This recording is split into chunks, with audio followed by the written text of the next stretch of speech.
Après, on a la partie des aérosols qui ont donc des micro-gouttelettes, mais tellement fines en fait qu'elles sont très très sensibles au flux d'air dans une pièce. Et donc, vous allez pouvoir avoir des aérosols qui vont contaminer et qui vont arriver à proximité d'autres personnes à des distances au-delà des fameux 1 mètre. Et donc, ce que j'ai marqué ici, 2 mètres et plus. Comment améliorer l'aération? Donc, si vous avez une ventilation, si vous êtes dans une école assez récente, vous avez un système VMC, bah, la direction doit juste se rapprocher des services techniques et assurer à l'heure actuelle les recommandations de l'EMS qui est de changer, avoir ce qu'on appelle un taux de remplacement de l'air dans la pièce qui est égal à 6 fois, ça veut dire par heure. C'est-à-dire que toutes les heures, il y a un flux d'air qui permet en fait de changer 6 fois le volume d'air de la pièce toutes les heures.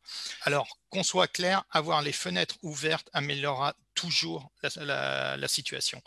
La question qui se pose, c'est est-ce que, et je ne sais pas si vous vous souvenez, au mois de juin, il y avait la réglementation qui était ouvrez les fenêtres, ouvrez et laissez la porte ouverte dans la salle, la porte de la salle ouverte. Et la raison était de créer en fait un flux d'air qui évacue, en fait, qui modifie la qualité de l'air dans la salle de cours.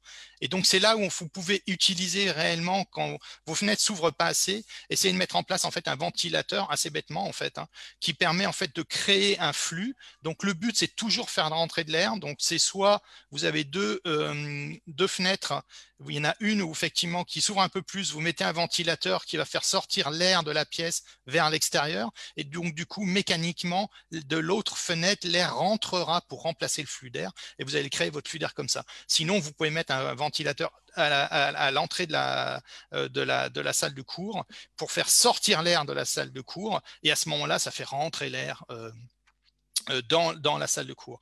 Évidemment dans le couloir il faut aérer, il faut ouvrir une fenêtre de façon à évacuer en fait cet air potentiellement vicié que vous avez déplacé.